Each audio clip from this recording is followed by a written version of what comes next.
Magandang araw mga bata! Tatalakayin natin ngayon sa Makabansa 3, Quarter 2, Week 4, Day 2 ang tungkol sa pag-awit ng himno ng may kilos at damdamin. Before we begin, please don't forget to like, share, and subscribe. Thank you!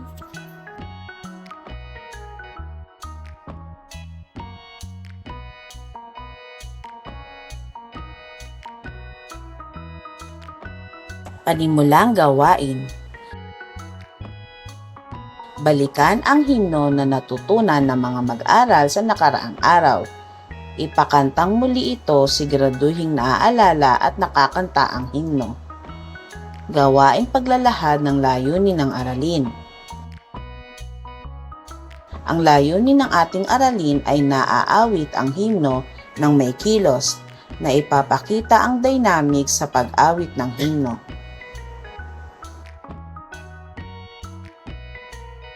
Gawaing pag-unawa sa mga susing salita o parirala.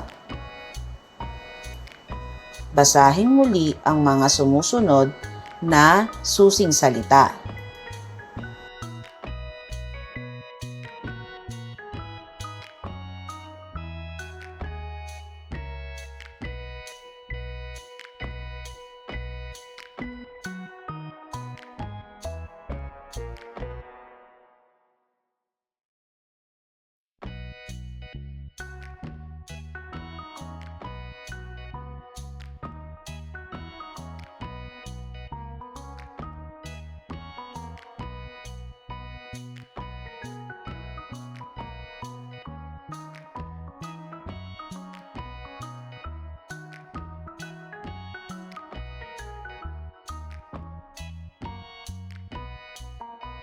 Pagbasa sa mahalagang pag-unawa o susing idea. Narito muli ang himno. Basahin muli ang liriko. Awitin ng may kalakip na musika.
Pagpapaunlad ng kaalaman at kasanayan sa mahalagang pag-unawa o susing idea. Talakayin. Ano-ano ang mga mahalagang salita na dapat ninyong malaman sa himno? Tama. Ito ay tungkol sa bayan, komunidad, kultura, pagkakaisa, pagmamahal, tradisyon, kasaysayan at karangalan. Paano ito nagsasaad ng pagkakakilanlan ng ating komunidad? Ipinapakita ng himno ang mga natatanging katangian, kultura at tradisyon ng komunidad. Sa pamamagitan ng mga salita at mensahe ng himno, nakikilala natin kung sino tayo at ano ang pinagmulan natin, at naipapakita ang pagmamalaki at pagmamahal sa ating lugar. Sa pag-awit, maaaring ipakita ang iba't ibang malikhaing pagpapahayag. Isa rito ang paggamit ng dynamics ng kanta. Maaaring gumamit ng pagbabago sa lakas at hina sa mga parte ng himno. Pangalawa ay ang paglalapat ng simpleng kilos upang ipahayag ang iyong damdamin. Ngayon, sabay-sabay na nating kantahin ang kanta. Tandaan, kapag sinabi kong malakas, kakantahin natin ng buong lakas. Kapag mahina, kakantahin natin ng dahan-dahan at mahinahon. Habang kumakanta, ipapakita ko rin ang mga kilos o galaw na sabay-sabay sa kanta. Gawin natin ito ng sabay-sabay. Itaas ang kamay dito, igalaw ang katawan doon, at iba pa ayon sa kanta. Ngayon, hatiin natin ang klase sa maliit na grupo. Bawat grupo ay magpapakita ng tamang dynamics at kilos sa kanta. Pagkatapos, ipapakita natin sa buong klase. Magpapalalim ng kaalaman at kasanayan sa mahalagang pag-unawa o susing idea. Gawain, himno, dynamics at kilos. Sagutin ang mga sumusunod sa iyong sariling papel. Pakinggan ang himno ng maigi. Isulat sa papel ang 3 bahagi ng kanta kung saan sa tingin mo ay dapat malakas ang pag-awit at 3 bahagi naman na dapat mahina ang pag-awit.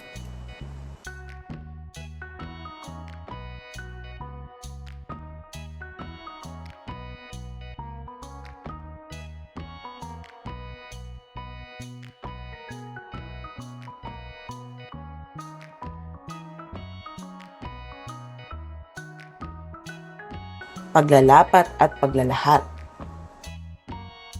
Ano ang naramdaman mo habang isinasagawa ang pag-awit ng himno? Narito ang mga ilang halimbawang sagot.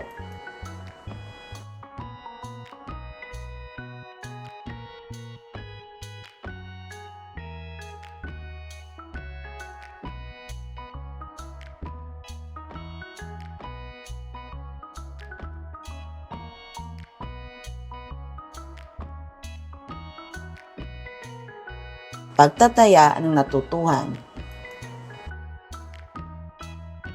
Panuto. Basahin ang bawat pangungusap, isulat ang T kung tama at M naman kung mali.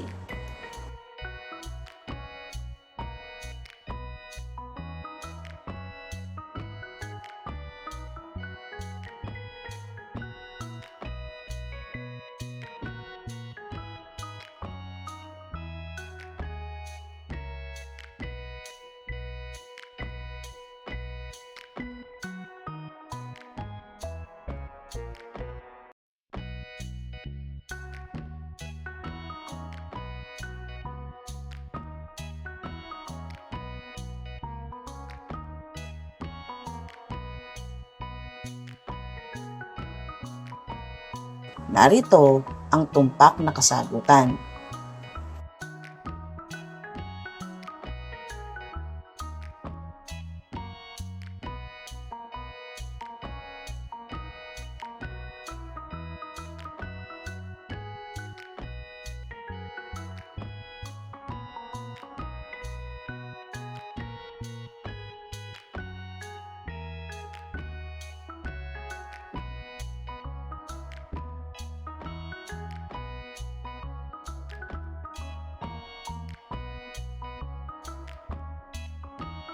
Maraming salamat sa iyong pakikisa sa ating aralin ngayon. Tandaan, ang pagiging makabansa ay makikita sa ating pagmamahal sa bayan, pagpapahalaga sa ating kultura at pagtulong sa kapwa. Hanggang sa muli nating aralin, grade 3, paalam at patuloy na mag-aral ng may puso at sipag.